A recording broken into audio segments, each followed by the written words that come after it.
Assalamualaikum warahmatullahi wabarakatuh. Pada kesempatan kali ini saya akan melaksanakan coaching klinik. Sebelumnya perkenalkan, nama saya Ingin Tursilawati, calon guru penggerak angkatan 10 Kota Bandung, dan saya ditemani oleh rekan saya Pak Septian. Beliau mengajar di kelas 3 dan juga oleh Ibu pengajar praktik Ibu Sudiharti yang mengajar di SMK 3.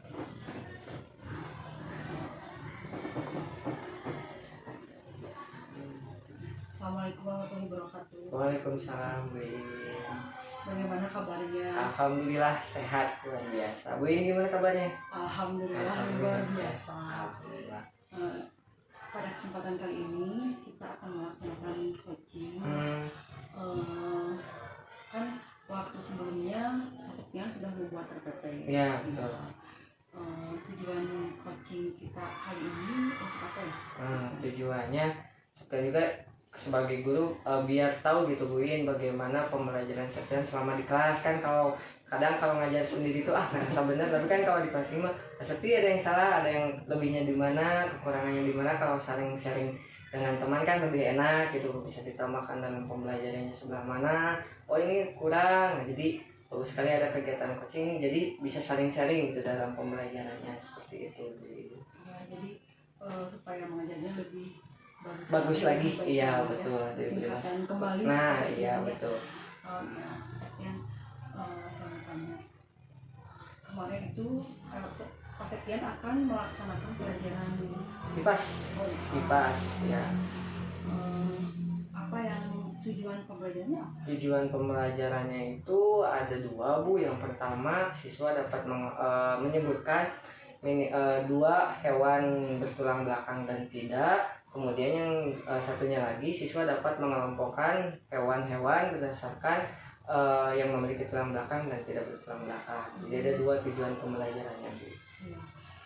Strategi apa yang direncanakan dalam pelaksanaannya? Untuk strategi, saya mengambilnya itu strateginya pendekatan kepada siswa, di mana siswa lebih condong aktif di pembelajaran dengan pendekatan diferensiasi, Bu. Jadi nanti pada saat proses pembelajarannya itu di evaluasi akhir, siswa bisa memilih, Bu, berdasarkan bakat atau potensi yang dimiliki. Jadi yang mengelompokkan itu ada yang siswa misalnya aku mau pengen evaluasi yang A, mencocokkan aja, dikasih nama-nama hewan, kemudian mencocokkan, oh ini hewan yang bertulang belakang, ini tidak. Nah, kalau misalnya ada siswa, kan kebetulan baru ya, Bu ya, kebetulan pembelajaran di kelas 3 baru, saya juga pengen lihat nih mana potensi anak yang suka menggambar. Nah, untuk yang puisi yang B itu si anak memilih, silahkan boleh menggambar satu hewan yang bertulang belakang atau yang tidak gitu. Jadi pendekatannya juga kita mencoba untuk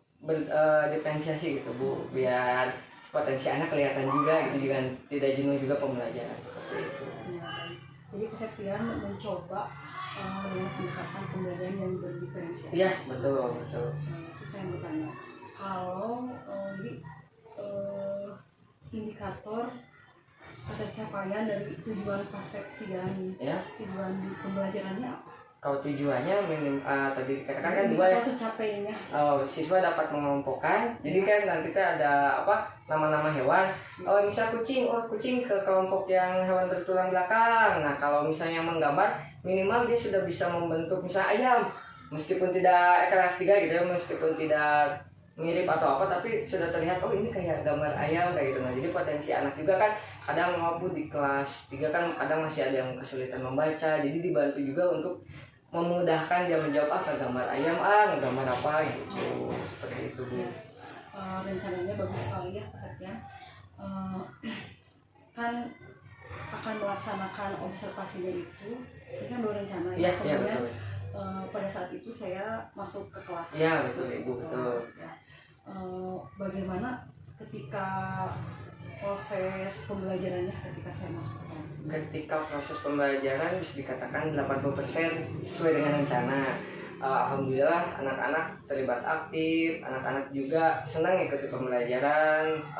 Dicek satu persatu, alhamdulillah sudah mulai memahami. Nah, secara keseluruhan kalau perjalanan atau prosesnya pembelajaran sih bilangnya 80% Bu In jalan gitu ya, sesuai dengan perencanaan, aktivitas siswa juga keaktifan sudah cukup dikatakan baik lah gitu. Iya. Saya juga melihat ya ketika mengobservasi Iya. anaknya antusias Ya, terima dan kasih.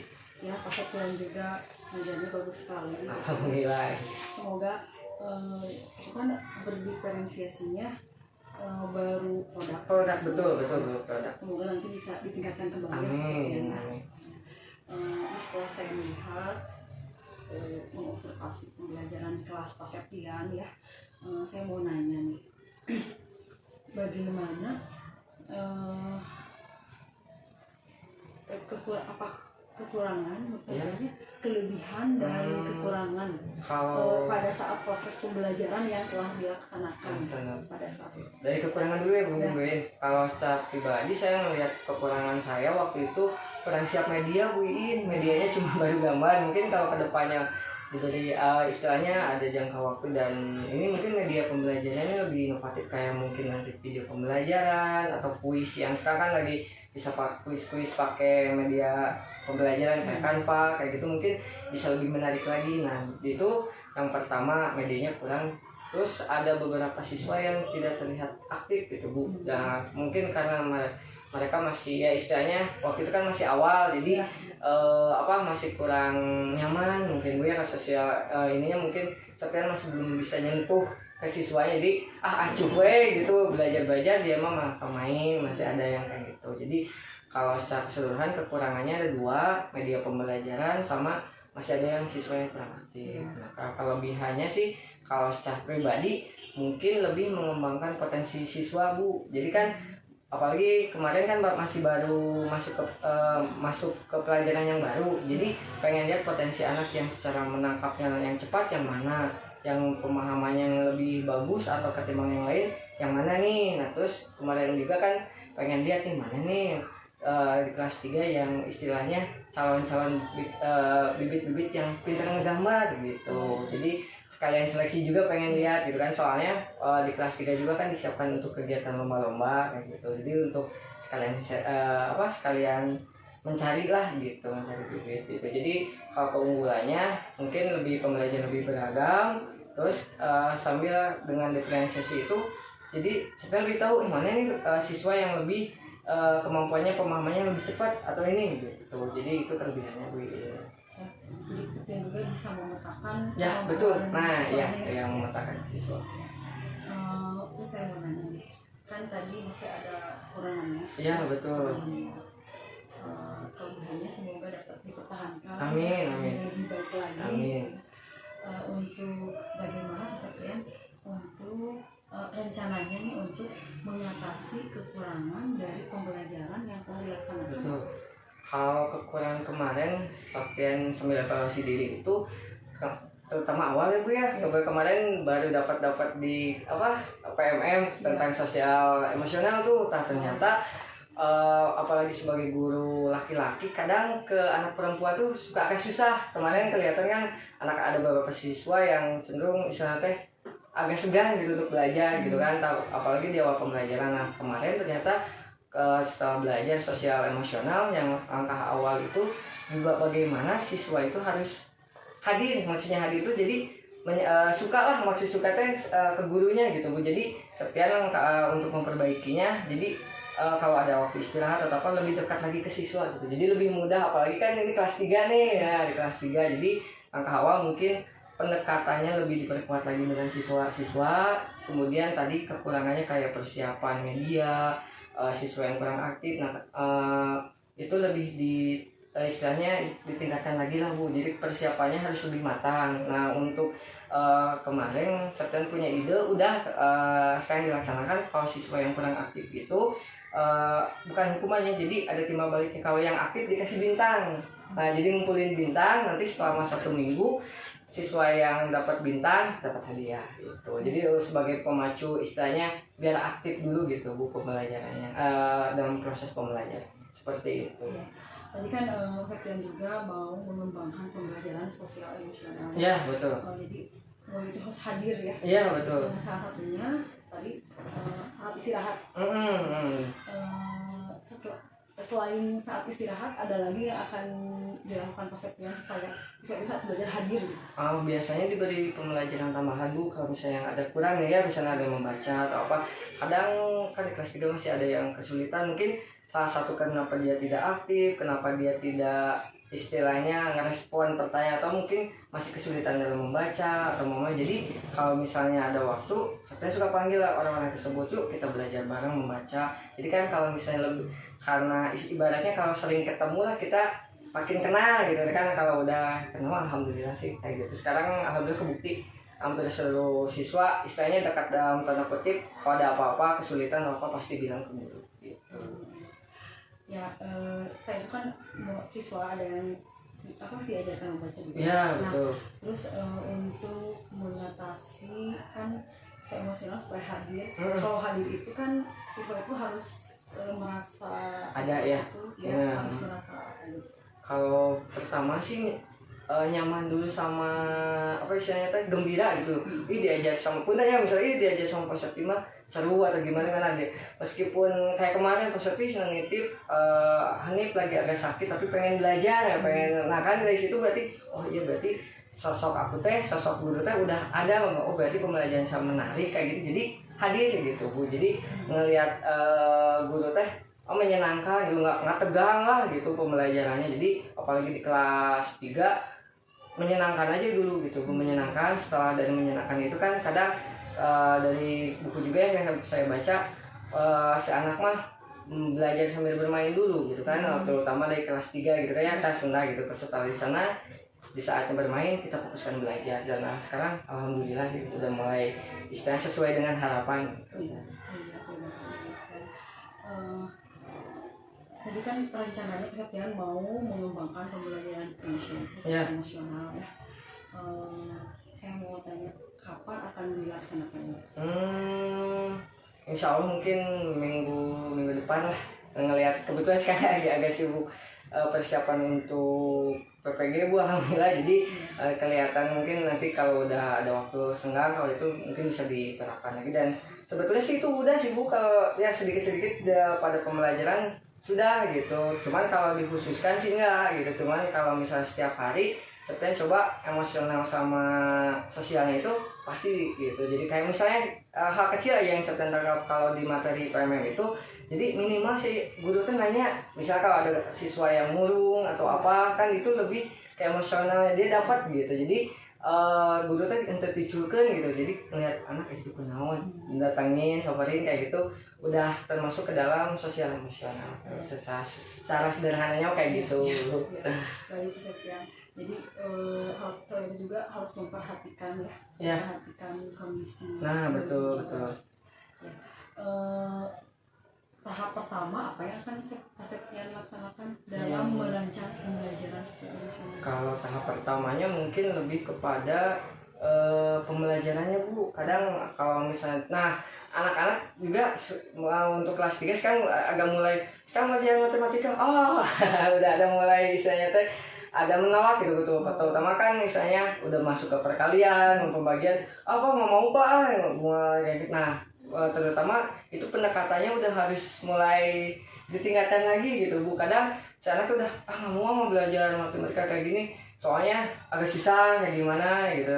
Dari istilahnya penolakan itu udah termasuk sosial emosional gitu, pendekatan gimana misalnya kita membuat metode pembelajaran sehingga menarik gitu. Nah dari situ juga sudah termasuk sosial emosional gitu. Kalau angka pertama sih kalau Septian yang itunya lihat dulu materi pembelajarannya Bu. Kadang kalau misalnya udah susah Pak, berarti kan kalau udah ada penolakan dari murid mau ngasih apapun pasti ditolak gitu. Jadi pendekatan terlebih dahulu gitu, melihat materi pembelajaran. Ya, baik. Setelah kan melihat dulu materi pembelajaran nih. Nah, setelah melihat materi pembelajaran, kemudian Bapak akan selanjutnya melakukan paling nanti kalau misalnya dari dilihat hasil ataupun misalnya hasilnya kurang bagus kayak gitu, dilihatnya dari hasil paling Bu. Kalau Septian yang pahami itu, kalau misalnya emang emosional itu kan berpengaruh juga pada hasil pembelajaran. Nah apakah sosial emosionalnya si anak itu udah dapat sama setan atau belum nih. Kalau misalnya udah dapat, itu pasti berpengaruh juga sama hasil pembelajaran. Kadang kan si anak juga kalau misalnya kurang males belajarnya kayak gitu, jadi dilihatnya dari hasilnya aja gitu. Jadi kan yang dikembangkan pembelajaran emosional. Ada lagi? Paling yang sekarang baru secara keseluruhan diferensiasi baru itu aja sih, sosial emosional sama ya, itu. diferensiasinya kan waktu observasi pembelajaran produk ya. Iya betul, produk hasil. Apakah akan ditambah? Kepengenan ditambah tapi seperti juga ilmunya masih belum nih, takut dalam misalnya takut salah. Kayak gini ya, sedikit curhat kayak misalnya saya juga masih belum paham diferensiasi itu ketika misalnya kayak gini, perkalian ya Bu ini misalnya yang kelompok B misalnya udah sampai perkalian 4 tapi kelompok A masih perkalian 2. Ketika misalnya kelompok B nilainya 70 ya, tapi yang kelompok A nilainya 100. Nah, apakah disamakan atau enggak nanti di rapotnya? Nanti kadang saya juga masih istilahnya masih bingung gitu untuk penilaian diferensiasi, masih istilahnya sambil nyari sambil belajar gitu. Mudah-mudahan dari Bu Iin nanti mungkin ada masukan ya, kayak gimana.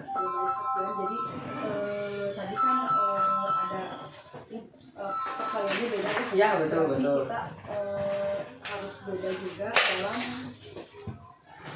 penilaiannya. Dalam diferensiasi. Diferensiasinya betul. Apa ya? Proses kemampuan kegiatan pembelajaran. Kegiatan pembelajarannya untuk anak yang bervariasi. Jadi berdiferensiasi kan ada beberapa macam. Iya betul. Masih ingat kan? Diferensiasi apalagi yang tahu itu produk sama yang lain. Ya sebelum ke produk kan kita melakukan prosesnya dulu ya. Prosesnya itu. berarti diferensiasi prosesnya juga harus diperhatikan juga berarti ya. Baik, terima kasih Pak Septian. Semoga apa yang telah dilaksanakan dan akan perbaikan yang akan dirancang oleh Pak Septi menjadikan pembelajaran di kelas 3A lebih baik lagi. Amin, terima kasih. Dan juga dapat meningkatkan kompetensi Pak Septian dan kita semua. Amin. Terima kasih juga sudah menginspirasi ketika saya masuk kelas ya. Menginspirasi Pak Septian. Pak Septian boleh menyimpulkan hasil coaching kita. Hasil coachingnya Bu ya.